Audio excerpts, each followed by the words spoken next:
Here are the answers to the homework on superposition. For question number 1, you can see that these shapes are mirror images of each other. The C's are really close to the line, the B's are a little bit farther apart, the A's are even farther apart, and the D's are just a little bit closer. So these are images of each other that are reflections or flips, and we could take the red one and reflect it over the line onto the black, or the other way around. The line doesn't have a name yet. We'll call it line L, and if you want to describe the reflection, you could write lowercase r for reflection over line L of shape or quadrilateral ABCD. And when that gets reflected over line L, A becomes A prime, B becomes B prime, C turns into C prime, and D turns into D prime. That would be one possible solution. You could have also rotated, or I shouldn't say rotation, but you could also have switched those two with each other and still been correct. All right, for question number 2, we've got two geese that are images of each other. One that is slid down and to the right compared to the other. So if you take a look at their two eyeballs here, points A would slide on to point D. As far as the beaks go, point B would slide on to point E. And if you look at the tip of the wings, C would slide on to point F. It's not a perfect translation because these are actually living creatures, but they're in a formation there where they appear to be in a place where they are slid from one to the other. As you can see, it's not perfect. The length of this wing right here and this part right here look very different. But for the most part, it's the closest transformation you would use to describe this would be a translation. And you would use a capital T for that, and your choice of which vector to use. So we could use CF as the ray or vector that we're going to slide. And we're going to slide the geese on the left, which is labeled ABC, onto the matching points on the geese on the right, DEF. All right, for question 3, the way I set up these little lines here was to help you realize that this is one way to get these into superposition would be to use a rotation. We could actually get triangle C prime, B prime, A prime onto the other triangle by using a rotation. And we could rotate on point P to actually send the one triangle on top of the other. And you could have taken it from this triangle down here, or you could have taken from this triangle onto here. So there are some possibilities for different options in how you want to write this, but it's definitely a rotation, so it's a capital R. The center of the rotation is point P. And the angle that we're rotating, well, we're trying to take this angle here and close that gap by rotating the entire shape. So, although the black moves when I move this, I'm trying to close the gap between that and that black angle right there. So, in order to do that, I need to rotate the shape by the angle A prime P A. Now you could have written the answer in any other way too. You could have also used a rotation on point P using angle C prime P C, or you could have used a rotation on point P of angle B prime P B. So there are different possibilities for that one, and the rotations usually are the harder ones to see. All right, question 4. To put these in superposition, Noticing that they are mirror images of each other, we'll have to do a reflection. They're not at different angles with each other, so we won't have to do a rotation, but we do have to do a translation to get these trapezoids to line up with each other. And usually that's something I look for when I'm doing these tougher superposition ones. I try to look for a translation that could bring 2 points that are identical to each other or congruent to each other together first.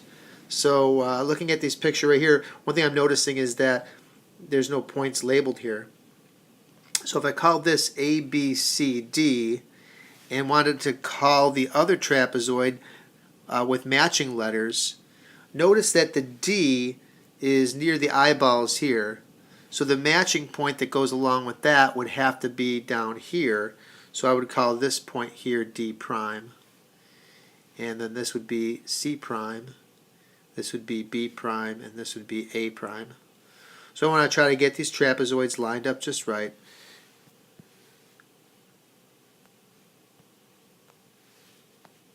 And to do that, let me use the marker here on my iPad to trace over the shape, at least most of it.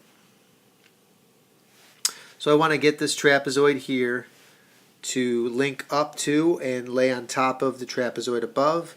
And to do that, I'll have to grab this trapezoid and slide it so that those point B's are touching each other. So that's one possibility of how to link these up, and it's probably the easiest one to do to start off with. There's other options too, but this is maybe the cleanest way to get this done. So I want to slide this trapezoid up to there, and to do that I'm going to have to use a translation. So I will translate in that direction. So let me start keeping track of what's happening here. This is going to be 2 steps. So I'm going to translate from B prime to B. I'm going to move every point that is on A prime, B prime, C prime, D prime up so that it will meet with point B. Then I'll have to reflect. So I'm going to use a composition dot here to say that there's more than one step. So I'll put the second transformation to the left of this. I'll have to reflect over a line to finish off the reflection. And there's no other line that's drawn in here, so I'll have to draw in a perpendicular line. I'll use green, I guess, to discuss how this finishes. I'll have to reflect over line L as well.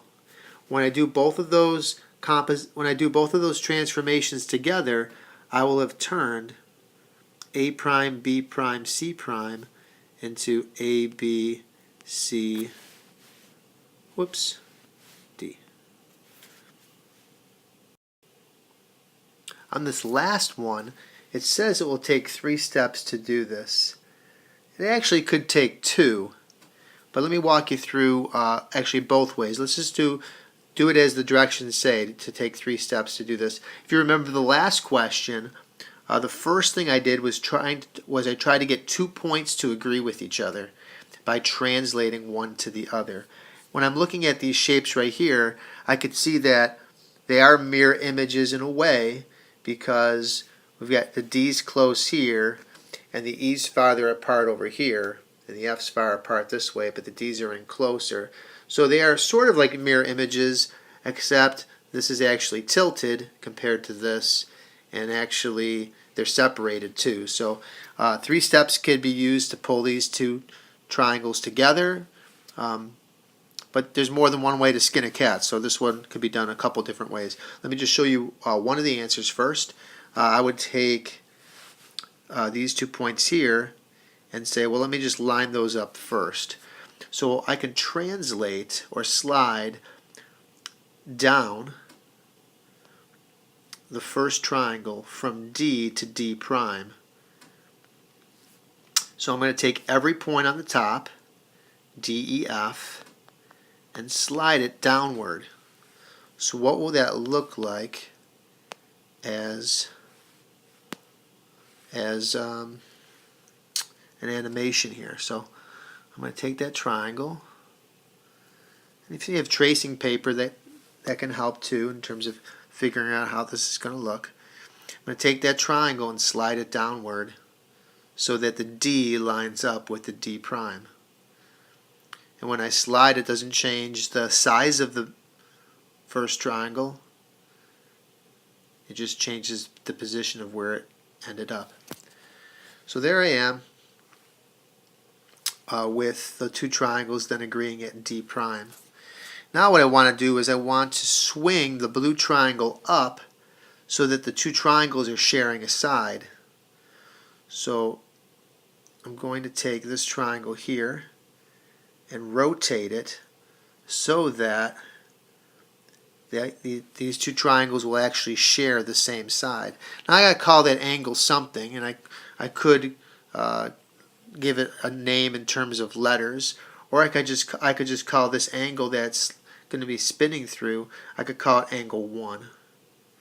And it's sort of a nice cheat to take on a question like this. I can call that angle 1 that I'm closing.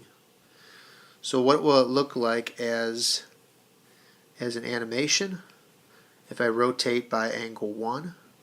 Let me get rid of some of these lines here. So if I close up that angle 1, the blue triangle will do this.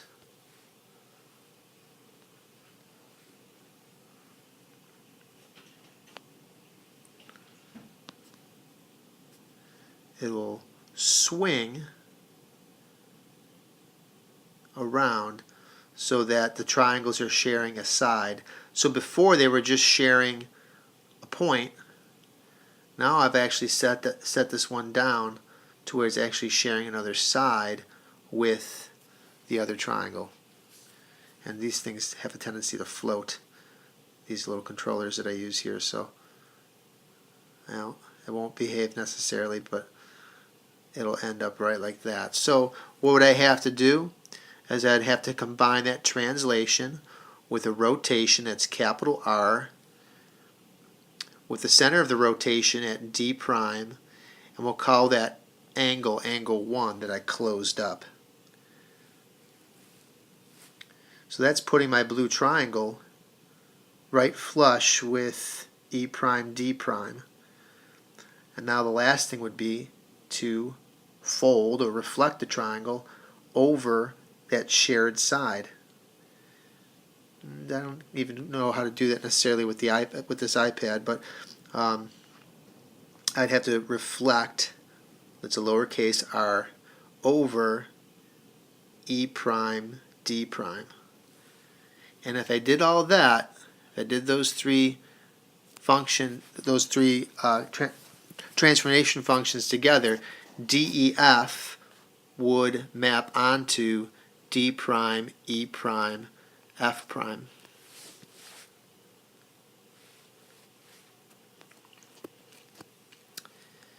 And that's a quick tutorial on how these transformations get done.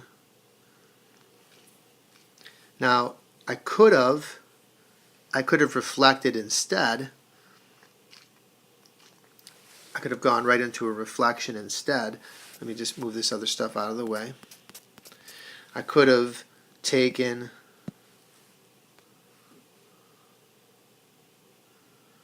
the triangles as they were right here.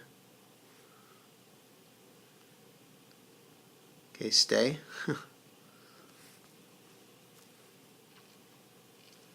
Behave. Nope, they don't like to behave. I don't know why.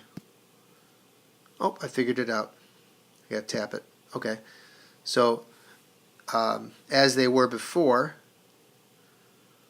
once I translated, hey, I figured it out. Once I translated that far, what I could have done instead is I could have found a reflecting line and just finished this question off by reflecting over that line. We'll call that line S.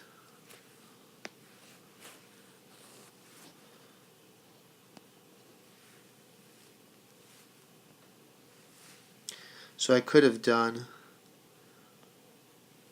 a reflection over line S and skip that rotation to get these two triangles to land on top of each other. Alright, so that's a few ways to get that one done. We'll keep on studying, and I'm glad you watched this video. Hopefully it helped you out. Keep in mind there's other videos that can help too. I know the week that was, episode 4, has some good information on it that will help you with the upcoming module test. So that's a little tip for those that hung in to listen to the entire video. And we will see you live next time I see you.